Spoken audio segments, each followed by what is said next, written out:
Hello and welcome back. Tonight is a very special video as it is the first story submission I have ever received. So please sit back and enjoy Salamander Crawl by R.J. Remoraman. Chuckie studied her reflection in the truck stop mirror. Her tired-eyed harlequin face looked back at her through the spiderweb of cracks. She was almost unrecognisable, with her strawberry hair bleached platinum blonde, and her eyelids buried in thick layers of sparkling teal. Confronted by this ghoulish doppelganger, Chuckie finally broke. Her body shuddered as sobs erupted from her trembling chest. She gripped the dirty porcelain sink to balance herself as her heart bled. A knock came at the bathroom door. Hey dollface, you okay? Come in. Chuckie called back quickly. She was terrified that Loretta would hear her lamentations and guess the source of her grief. Loretta had taken Chuckie in as a protege, and Chuckie could not stand the idea that Loretta would see her as too emotionally weak to deserve her tutelage. She looked herself over in the greasy reflective glass and sighed. When Chuckie had gone to pick up Loretta at her apartment, she had spent a good 45 minutes getting Chuckie's war paint just right. All of Loretta's hard work had been ruined in mere seconds, with Chuckie's cheeks now smeared by gullies of running mascara and displaced glitter. But this also revealed what lay beneath the paint job: a mousy ex-housewife who could not make rent. No mask could ever change a punching bag into a boxing glove. Chuckie balanced her purse on the rim of the cracked sink and took out some wet wipes and her makeup kit. Squinting into the mirror's cracked surface, she dabbed away the mess and reapplied a fresh coat. Of course, it would not be anywhere near as good as what Loretta had done, but she needed to get her rear back in gear. She still had 2 weeks before eviction. That was 2 more chances to make bank. Feeling sorry for herself was not an option. Loretta was waiting for her outside, leaning up against the wall by the glowing jukebox. She had her arms crossed over her chest and was giving the diner a challenging look. Chuckie envied Loretta, a sultry brunette who always seemed to know what she was doing, no matter the circumstances. Loretta was the survivor that Chuckie wished she could be, and always looked the Johns in the eye in a way Chuckie could never manage. Even her leather boots and miniskirt looked as natural on her as a second skin. Dry night. Loretta said with a sigh. That was the understatement of the year. The truck stop had been dead as a bone all evening. This grease pit was normally packed with truckers and midnight cowboys eating burgers and all-day breakfasts. There was no other outpost along this stretch of highway for miles, and this dump was the only vestige of civilization until the burbs of Charlotte. That made this place a hotspot for trade, sometimes. Tonight, the fluorescence overhead revealed rows of empty booths and an unattended pinball machine. There were only 2 customers, a pair of middle-aged truckers sitting in a booth by the window eating sandwiches and watching the ball game on the TV in the corner. Loretta turned to Chuckie and studied her face. Wanna grab some fresh air? Chuckie nodded. She was feeling claustrophobic, surrounded by dirty chrome and plastic. As Loretta led her out, Chuckie was more than aware of the pair of eyes that followed her. She knew she was no beauty, with her freckles and beaver teeth having kiboshed any chances of being a model or marrying rich long ago. But a good pair of hips always drew attention in a dive like this. Those two craggy faces peered at her from the corner of her eye. She could feel the skin on her back crawl with the probing of hungry stares. Here I am, boys. She thought. The American Dream Girl. $50 for a ride. Giddy up, cowboy.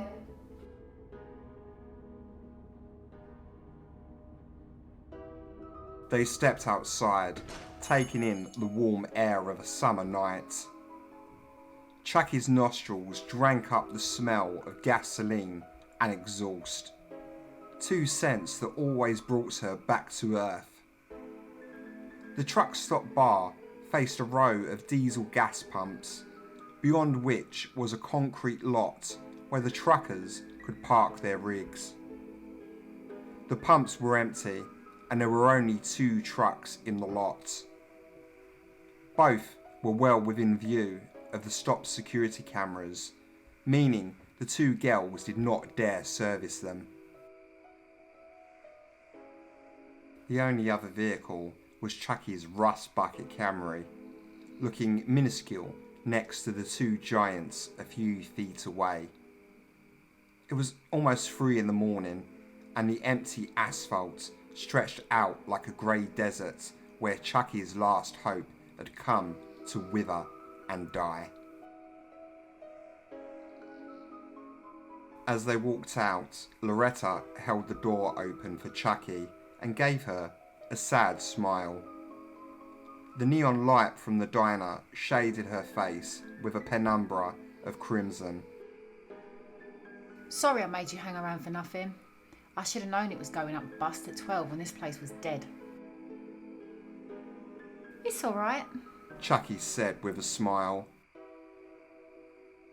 She was rooting around inside her purse for cigarettes, trying not to look Loretta in the eye. The evening had started going downhill the moment Chuckie tried squeezing into her street clothes.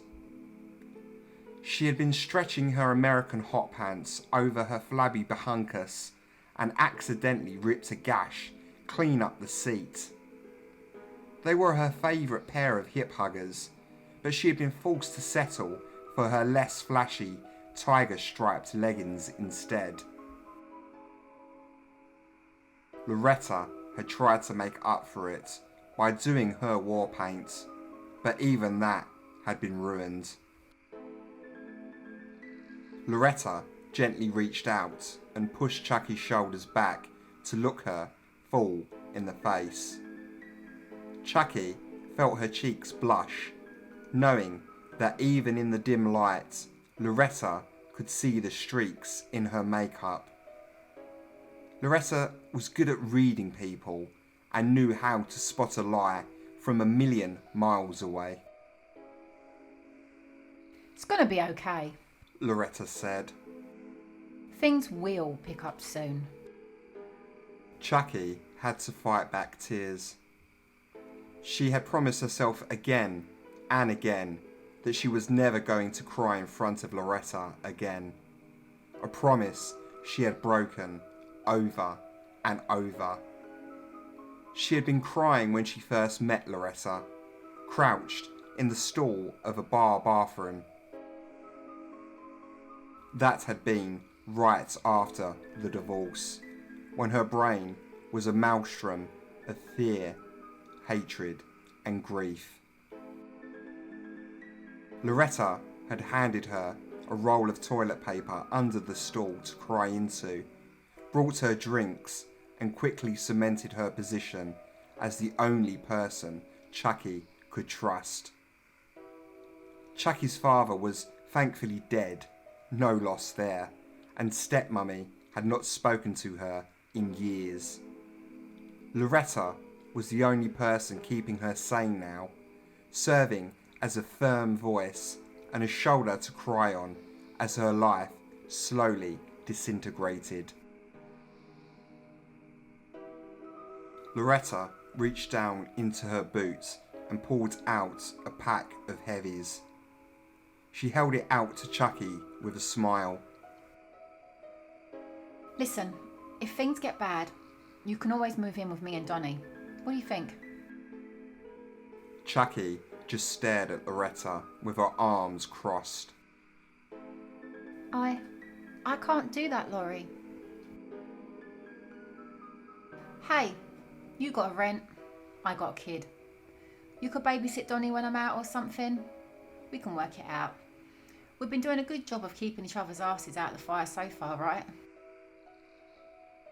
Chuckie sighed and took the cigarette. Like lizards for life, huh? Loretta smiled and tipped her a wink. You're more of a salamander than a lizard, dollface. Chuckie frowned as she dug through her purse for a lighter. What do you mean? Loretta already had her Zippo at the ready. She held the flame out to Chuckie, lighting up the tip of her cigarette. You're a salamander, hun. A lizard is a land-bound and slithering thing for the whole of its life. But newts and salamanders are amphibious. Them critters are in and out of the water all the time, depending on what they've got to do to survive. Chuckie could only stare in awe at Loretta, whose intuition was once again spot on. Chuckie Darrell was a humble hospital nutritionist and devout Catholic from Sunday morning to Friday evening. But when Saturday night reared its ugly head, she put on her wildest duds and dove into a slimy bog of stagnant filth for cash. In and out of water, that was the summary of Chuckie Darrell. They both leaned against the wall by the drinks machine in front of the diner, smoking and chatting. Despite her desperate situation, Chuckie found it refreshing to take a pause with Loretta and just shoot the breeze. Chuckie's weekends were usually just as hectic as her week, and every Saturday night she and Loretta hustled pavement from 9 until dawn. There were 10 stops all around Charlotte that they visited on a weekly rotation. This kept them from becoming regulars, which would raise suspicion. They had so far been harassed by the cops only once, and Loretta had done enough talking to finagle their way out of it. Chuckie knew they had only been lucky and was still waiting for the day their luck finally ran out. About 20 minutes passed before a pair of headlights finally turned off the highway and into the truck stop ramp. Loretta dropped her cigarette and ground it into the asphalt with the heel of her boot. Looks like we've got a fresh one. The newcomer was a bobtailed brown Mack rig with its twin chrome diesel pipes spewing. It passed by the row of pumps and made its way to the far end of the side lot. The driver handled it well, and the 6 wheels seemed to glide over asphalt. Chuckie noticed that he had parked far away from the other trucks, in the distant corner of the lot. She knew the reason already. It was a blind spot for the security cameras mounted in the pump shelter roof. A shadow moved inside the carriage and a whistle came through the open window on the driver's side. Loretta grabbed Chuckie by the arm. Come on, let's see what he wants. She and Loretta traipsed over, their hips swinging. They both already knew what the driver wanted, the same as what every man has always wanted. The only real question was, how much would he pay for it? At the truck, Loretta leaned on the door and spit the game. She was always the one who did the wheeling and dealing. Howdy. You looking for something, sweetheart? The driver poked his head out and smiled. Chuckie tried sizing him up, her first course of action with all of the boys who asked for dates.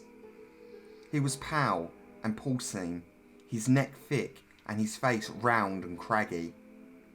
He wore a chambray shirt and a rawhide hat pulled down over his balding forehead. The pair of pouting lips beneath his stub nose stretched into a grin. I dunno, sugar. You tell me. Chuckie tried peeping up inside the shadowy rig, but there was not much that she could see. The head of a Barbie doll hung from the rearview mirror, and a topless hula girl bobbed on the dashboard. These doodads were repulsive enough, but what disturbed Chuckie the most was the stink that wafted from within. Sweat, cigarette smoke, beer, and oil all mixed into a powerful, musky odour. But beneath the layers of stink was an acrid scent that had come from the pores of both Chuckie's father and ex-husband. It was almost impossible to describe, but it recalled a dilapidated trailer and a shag carpet floor scattered with cans of cheap beer. The TV blared a football game while a man's voice bellowed orders and a leather belt cracked if she disobeyed. Chuckie thought of that perfume as the daddy smell, the scent of drunk and crazy mixed together in a small, cramped space. She gently poked Loretta's arm with her elbow, their mutual sign that something was amiss. But Loretta ignored her and kept up the sales pitch. Well, mister, me and my friend are both having a rough night. Maybe you can help make it better? A fat gator-hide wallet appeared from the man's pocket on a chain. A hairy, calloused hand crossed the window frame with $200 bills clutched between the forefinger and thumb. How about this for better, hun? Loretta took the bills and smiled. She knew how to smile at them in a way that perfectly strummed all of the right chords. Things are starting to turn around already, Loretta said with a grin. Then the hairy hand reached down and the door clicked open. The Pig Daddy was gesturing at Loretta, giving her that broad, lascivious smile. Why don't you and me get more sociable then, sugar? He said. I'll chat with you first and then maybe your little friend can join in later. Chuckie blushed at the thought of entering that smelly metal coffin. She turned helplessly towards Loretta, who gave her a thumbs up and mouthed out the words, I'll call you. Before Chuckie could say anything else, Loretta climbed up into the carriage with her hips wagging.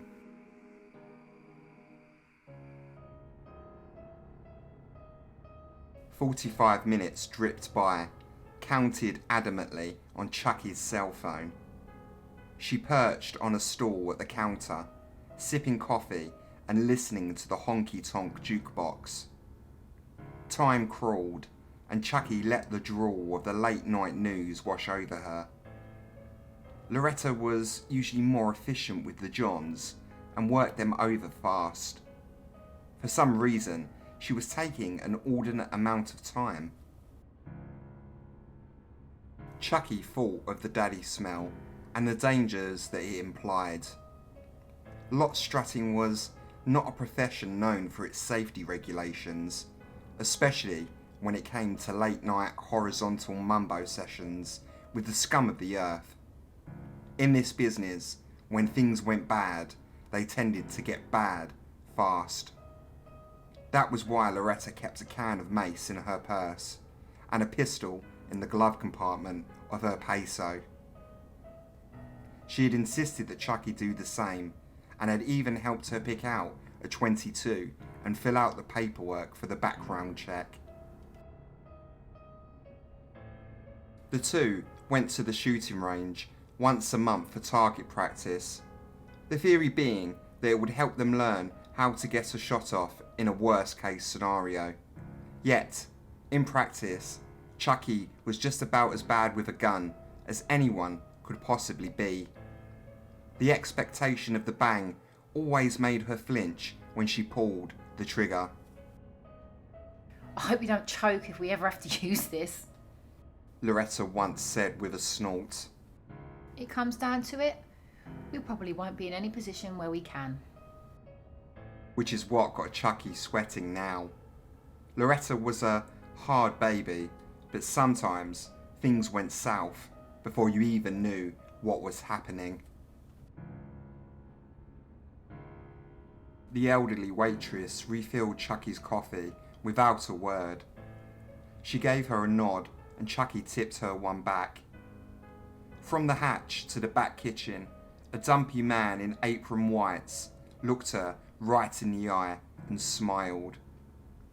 Between the two of them was a stalwart understanding of what she was, and a kind of silent acquiescence on their part. They knew about her work as a salamander, and while neither could know the details, they seemed to intuit the reasons why. And why not? Desperation was more of a uniting force than any law. Chuckie wondered then if maybe it was not luck, but a common understanding that had allowed her and Loretta to strut undisturbed for all of those years. Laws were an abstract thing, but broken marriages, abusive husbands, the never-ending cavalcade of bills and payments, those were all universally palpable. Prostitution was an old profession, outdated only by nature's perpetual demand for survival, and it always seemed to outlast the prudery that judged it. Things now stood at 50 minutes, which was a marathon for a single trick. Every moment away from Loretta reminded Chuckie that she was a guppy pretending to be a shark in a sea of man-eaters. Chuckie smoked her last cigarette down to the filter and mashed it out with a dramatic finality. Her cellular sat on the bar at her elbow, and she shot Loretta a text. They had an agreement. Text if things get worrisome, then wait 5 minutes before placing a call. Chuckie allowed 10 to pass before giving Loretta's phone a ring. Her stomach sank when there was no answer. She hung up and a cold sweat broke out on her face. The only thing left was to go and check on Loretta in person. Chuckie reached under the bar and pulled up her purse, plopping it down on the counter. The waitress turned towards her with one eyebrow raised and watched as she dug inside. Out came a pack of Trojans, her crucifix and a blackjack, everything a working girl could ever need. When she was married, her husband George had practiced what older folks politely dubbed home correction and what modern law enforcement simply labelled domestic abuse. George's perspective was closer to the Cro-Magnon era, and he saw nothing wrong with putting his hands on the milksop wife when she misbehaved. After their divorce, Chuckie had bought some defences and resolved to never let a man push her around again. She picked up the blackjack and tested its weight in her palm. Though it had sat in her purse for 3 years now, the feel of it was utterly alien to her. Even in the direst of circumstances, It sat untouched at the bottom of her purse. For better or worse, it was all that she had now. As she piled everything back into her purse, Chuckie tried to imagine slapping that thing against some horny gorilla's head. It strained her brain more than she would have liked.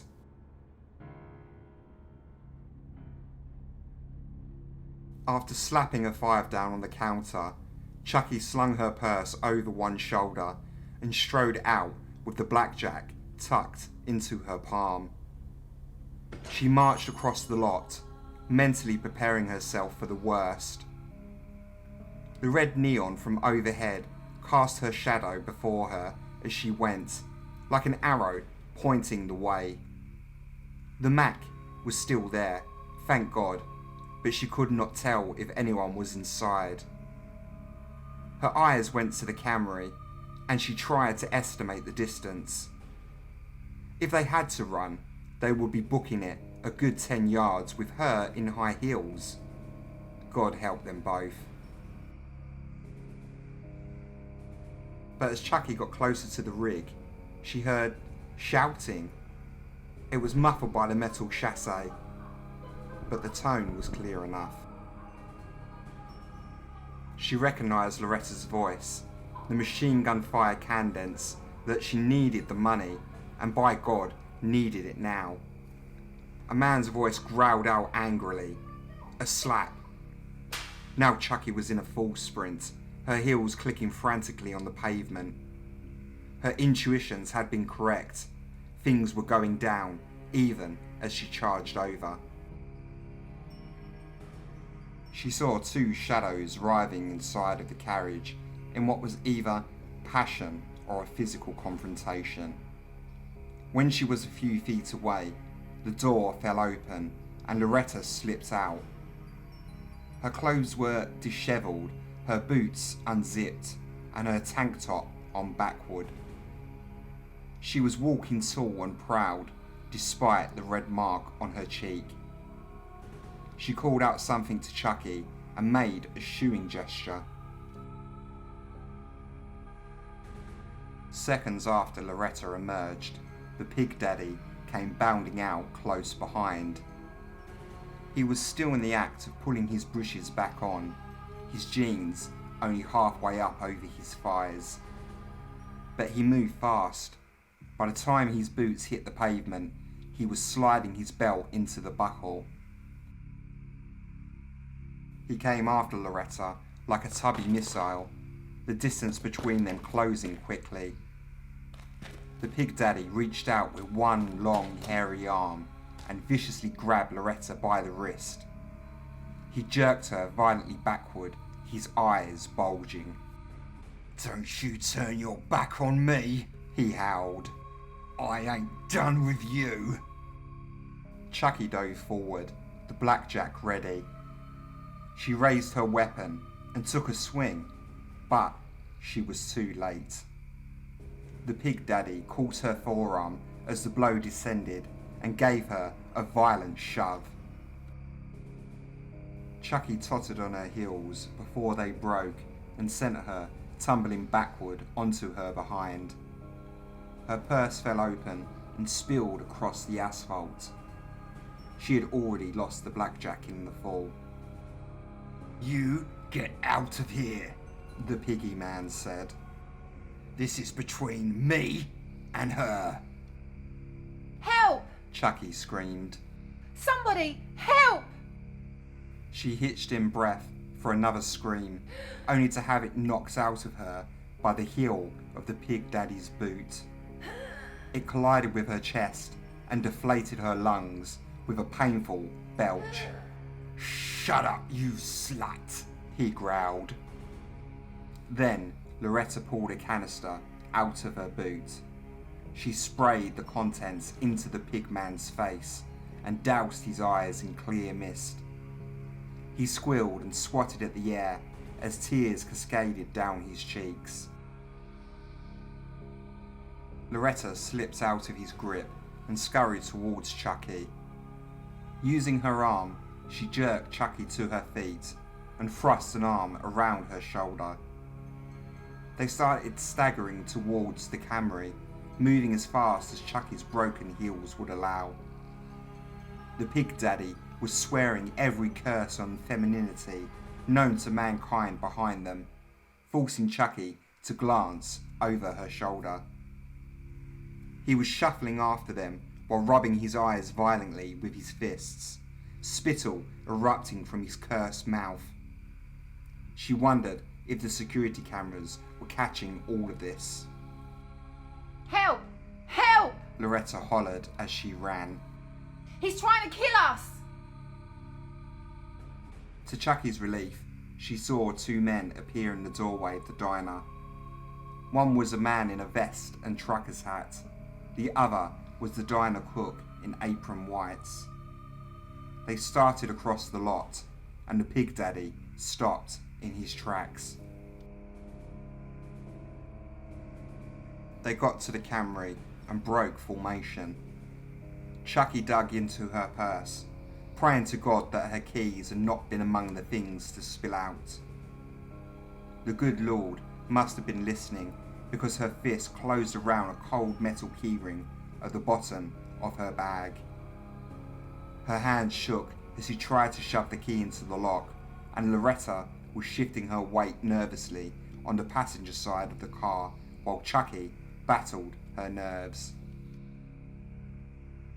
Then, to Chuckie's relief, the key finally slid into the lock. She quickly climbed into the driver's side and reached across to unlock the passenger door. By the time Loretta finally got in, Chuckie already had the engine cranked and roaring. Neither even bothered to buckle up before Chuckie hit the accelerator as hard as she could. The wheels screamed as they peeled rubber and the car hitched forwards. Chuckie spun the vehicle in a U-turn and headed straight across the lot, back towards the exit they had taken to get here. As they manoeuvred around the gas pumps, Chuckie spied the cook and the trucker both making a beeline for the Pig Daddy. The tubby man was backing away towards his truck, gesturing angrily to the two men.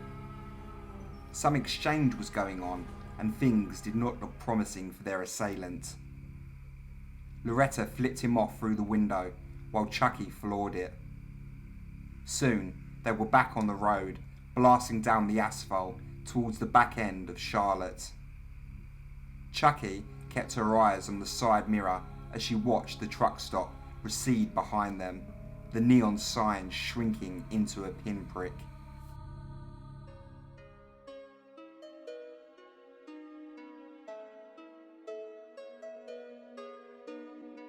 I'm sorry, Loretta muttered. She was in the process of buckling up, dragging her seatbelt across her torso. I didn't mean for him to turn on you like that.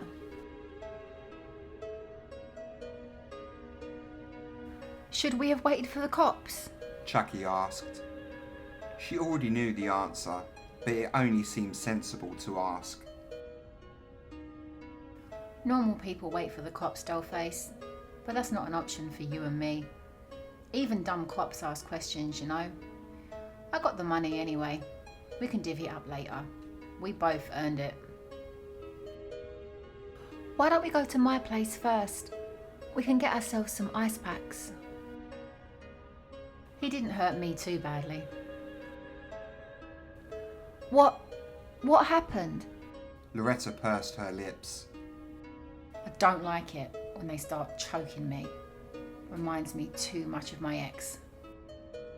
Chuckie snorted, smiling. Not very professional, hun. I knew he was a weirdo. I should have said more. I knew too. But Donnie's got a birthday coming up and, well, hey, I've dealt with worse, right? Hell, I was married to worse. Just like you. They drove in silence for a while, the dark highway passing under them. The windows were cracked and the cool night air was blowing in. Chuckie smoked with one hand and steered with the other, trying to keep herself distracted. Her buttocks ached, and her high heels were ruined, but those were all manageable problems. The main thing, for now, was just being alive. Several minutes passed before either one of them spoke. So, Donnie's party's on the 25th. Loretta said out of nowhere. You want to come? Sure. Chuckie said with a shrug. He's looking forward to seeing his Aunt Chuck. You've been away a while. I was wondering if you met somebody.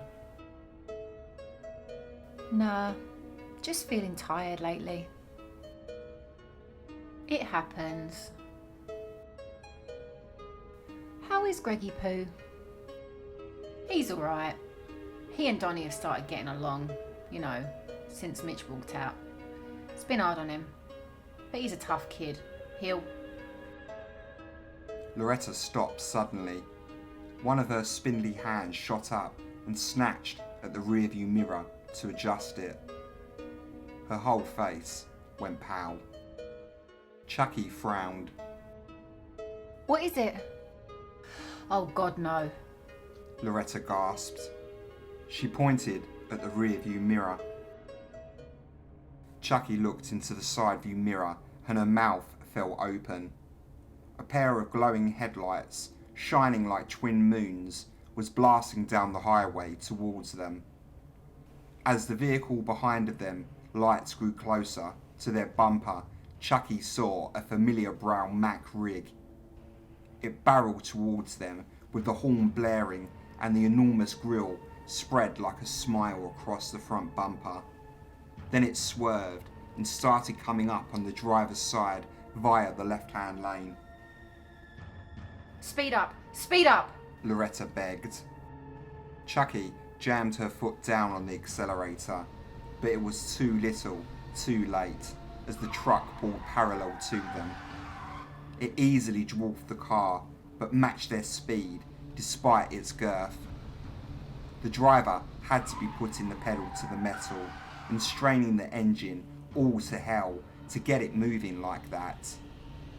As she stared in horror, Chuckie saw a shadow in the front seat. A tubby man in a cowboy hat stared back at her through the window. His smile flashed as the truck began to slide across the yellow line towards them. Loretta shrieked. Chuckie felt the weight of the rig as it collided with them. Metal smashed against metal, and she was thrown sideways into the window. Her head slammed against the glass, and she saw colours explode behind her eyeballs. Loretta was screaming, and gravity took the day off. As her thoughts faded to black, Chuckie registered the car's rising momentum and wondered if this was what it felt like to be a bullet. Then the whole world shattered.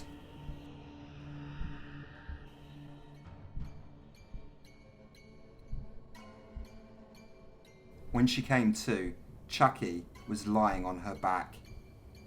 Every capillary in her head was throbbing to a regular bongo beat. Her vision was coming slowly back into focus, but the world was still too blurry to make sense of her surroundings. She tried sitting up, and her neck popped in a stab of pain that danced across her shoulders. Chuckie looked up through groggy eyes and saw leather seats suspended overhead behind the upside-down steering wheel. She stared for several minutes, trying to grasp how they got up there. Then she understood. She turned and saw Loretta hanging upside down next to her, tangled in her seatbelt. Loretta's eyes were closed, and blood was pouring down her face from a gash across her forehead. The red blood seemed to glow on Loretta's skin, flashing angry splashes across Chuckie's eyes. The message of those screaming crimson puddles was clear. It had officially hit the fan. Then She also heard an engine thrumming nearby. Footsteps clacked and scraped on asphalt. Whistling. A pair of snakeskin boots appeared in the frame of the passenger side window. One of the boots kicked at the glass twice, cracking on the first hit and shattering on the second. A hand reached through the jagged opening and grabbed Loretta by her hair. Chuckie felt her heart skip a beat, but she managed to lay still. Her brain demanded she act, but the rest of her body was tensing up. The hand twisted Loretta's neck and started to pull. The seatbelt held Loretta firmly in place. "Come on, girlie. Time for the second date." Chuckie wanted to help Loretta, but her muscles were not responding. Through the haze of pain and confusion came the realization that she had to get out of here, and fast. Her limbs were throbbing, but she needed to move before he decided to search the car for her. On the tail of this fall came the revelation that Loretta was a goner, and if she did not act quickly, she would be too. She heard the rustle of fabric and shuffling about. A buck knife materialized in one of the hairy hands and started soaring through the belt. The pigman whistled a cheerful tune to himself as he worked.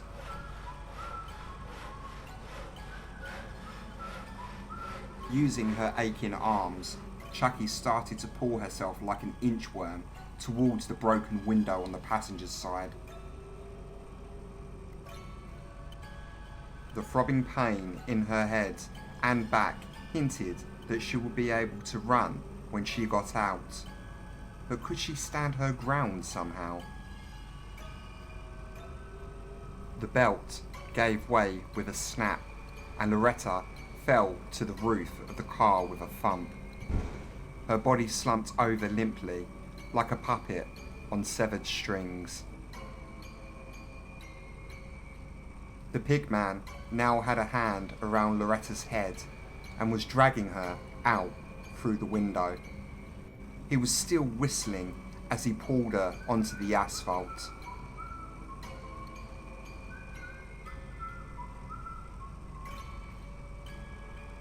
Chuckie's heart was beating against her ribs as she considered her limited options. She could still see the pig daddy's boots about 10 feet away through the window frame. If he saw her move, it was over. Even if she made it out, he would come after her. As it was, her whole body felt like a wooden plank of pain, and she knew she could not outrun him in a pursuit. There was only one option, and her eyes turned to the glove compartment. She heard the pig daddy giggling. "Alright, Missy, let's get you ready for our big date." His boots moved out of sight, and his footsteps regressed to somewhere a few feet away.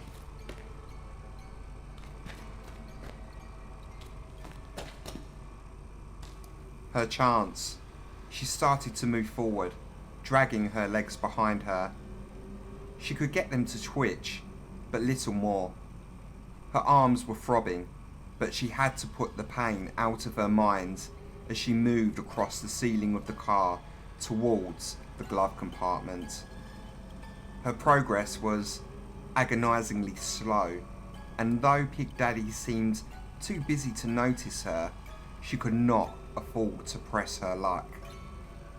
A bit of glass nicked her stomach, and she felt the blood trickling down and pooling into her waistband as she went. She could hear him moving around again, and metal scraped and clanked. A pause, and then his footsteps drew closer again. Something dropped onto asphalt. And then she heard a loud click of something being opened.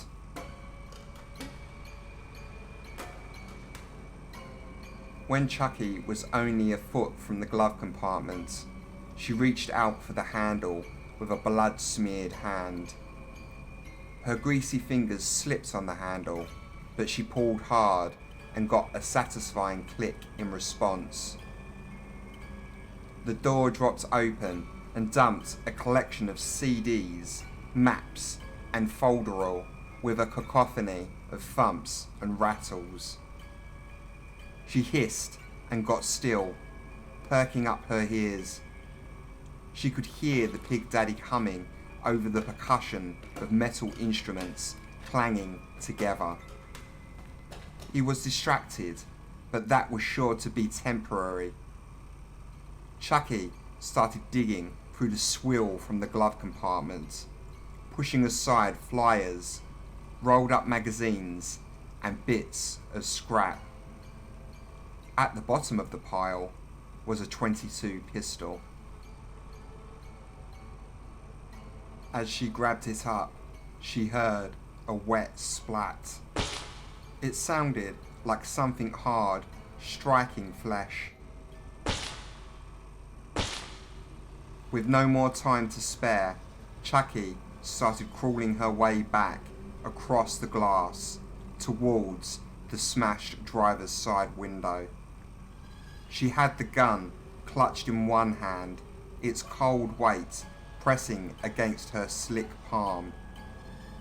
She knew it might not even be loaded, but it was her only hope. There was no way to get off a shot from here, but if she got outside, she might have enough space to aim at his torso.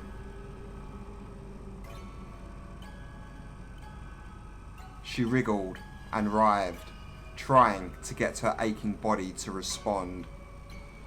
It was not just the pain either, but her muscles were tightening and growing stiff even as she moved.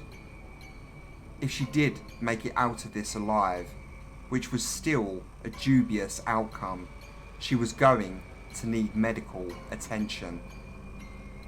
As she slithered towards the broken window, she realised that all of her aching places, a diverse and ever-growing list, were steadily worsening in their intensity. She needed to work fast. Chuckie finally got to the shattered driver's side window, though she was already feeling her body grow heavy with fatigue and pain. Through the opening, she could see the rise of a hummock and a scattering of crushed glass and broken plastic. The frame of the car window was still laced with jagged bits of glass, but cuts were a risk she had to take. Dragging herself like a snake, she began to pull herself through the opening and into the night air.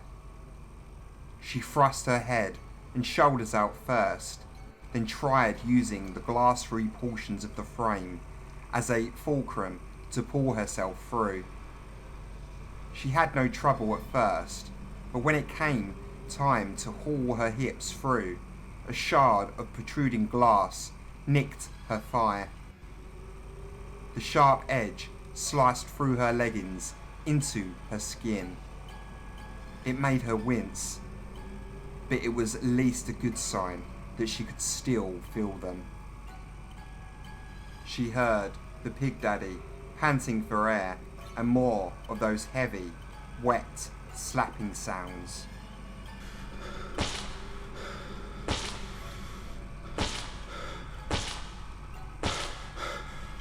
Chuckie dragged her feet through the opening last, slashing her right heel on a bit of glass as she did so. She was laying on the grass, covered in blood, but still amongst the living for the moment. Now was the tricky part, where she was going to have to stand on feet that she could barely feel. Her legs seemed to be just now waking up, yawning with a legion of pinpricks that run from her ankles up to her hips. She rolled onto her hands and began to push. She managed to lift her chest while pulling her legs under her torso, and she braced herself to transfer her weight into the balls of her feet. Her calves and thighs stung as she slowly began to press down onto the sloping earth beneath her. She thrust her shoulders up slowly, trying to find her centre of gravity, with a back that felt as if it was solid metal. The slope of the roadside was against her, and she almost tumbled backward into the car again. "There you go, little missy," the Pig Daddy was muttering. "I've got you served up just right." Chuckie had to fight to keep her balance because of her vertigo and the disorientating weight of the gun in her hand. When she had her bearings, she looked back and saw the Camry laying upside down in a ditch. The thrumming pickup was pulled behind the wreck, with its high beams gleaming off the dented remains of Loretta's car. They had flipped, doing a good 80, probably when the wheels left the asphalt and lost their traction in the grass. No wonder her back was smarting. She must have rattled around like a marble in a tin can. The broken machine's one good headlight revealed a pale body lying in a sticky pool of red.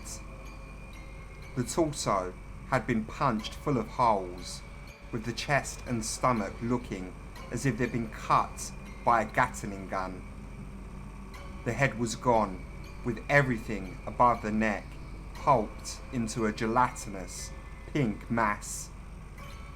Standing over Loretta's defaced corpse was a dark shadow in a leather Stetson, holding something in its hand. It looked like a metal ball-peen hammer with a leather grip on the polymer shaft. Laid out on the asphalt by the figure's foot was an open toolbox full of gleaming metal instruments. "Well, hey there, baby doll," called a sing-song voice. "Where do you all think you're going?" She raised the gun and pointed it at him. Her legs felt like wet pasta, and she knew the recoil was going to bowl her over. But she could threaten, and by God, she was mad enough to make it sound convincing. You back off. She called. You just stay away from me. You hear? He ignored her warning and started towards the slope with that dripping hammer in his hand. Come on now, honey. I just want to have a little discussion is all. You stay back. Chuckie called out. Her voice broke and she realised that she was already on the verge of tears. She was steadying the gun with both hands, just like Loretta had taught her, but it was still heavy. She could barely hold it up enough to aim at the approaching shadow. He was coming up the slope, his shoulders bowed, his evil eyes fixed on her. "You best put that down. Might go easy for you." Tears were coming down Chuckie's face. He was moving in slow and cautious, but with more speed than she would have liked. Her arms were shaking, and not just from the weight of the pistol. She could barely stand up, much less try to aim the piece. And now he was just below her on the slope, maybe just 6 feet away. A little closer and he'd have enough reach on that ball-peen hammer. You just put that down, he hissed. Put it down and let's... Chuckie closed her eyes tight, threw her brain into the void behind her lids, and pulled the trigger.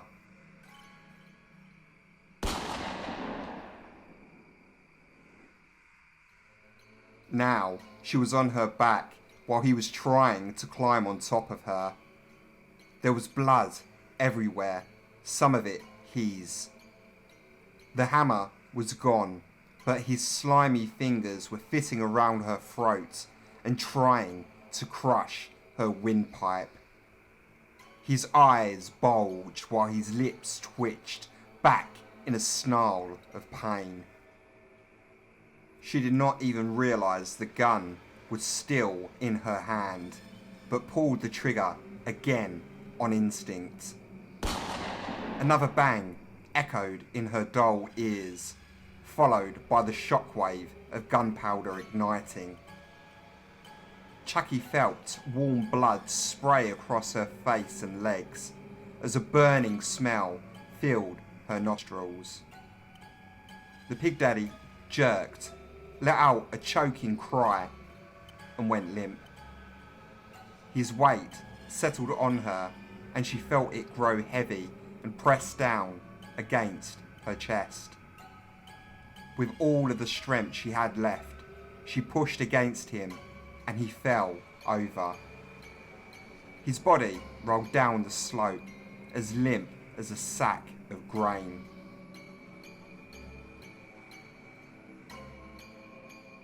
For a long time, Chuckie sat in the grass, trying to come back to herself.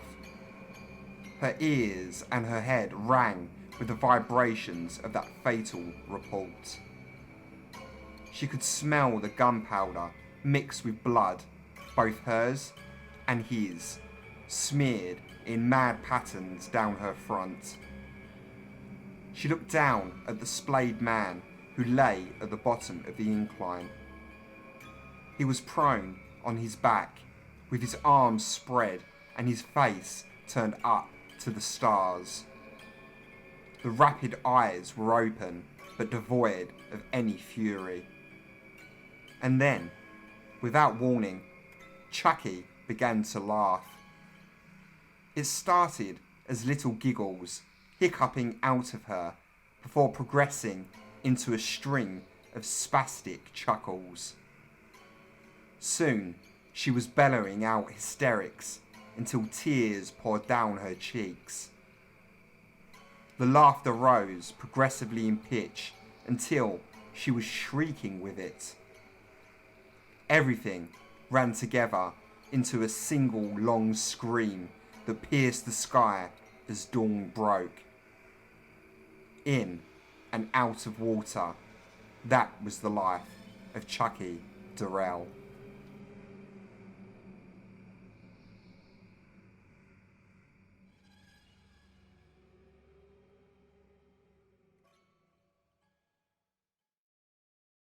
Once again, that was Salamander Crawl by R.J. Remoraman. And boy oh boy, was that not an intense story. I absolutely loved narrating this story, so thank you so much to RJ for submitting it. I just loved how he painted a picture so perfectly, from the truck stop to the Pig Daddy, right up until the dramatic conclusion of the story. Just all of it to me was just perfect, and I really again loved doing it. So again, thank you so much. Please, if you have the time, check out this talented author's work. You can find his social media links in the description below.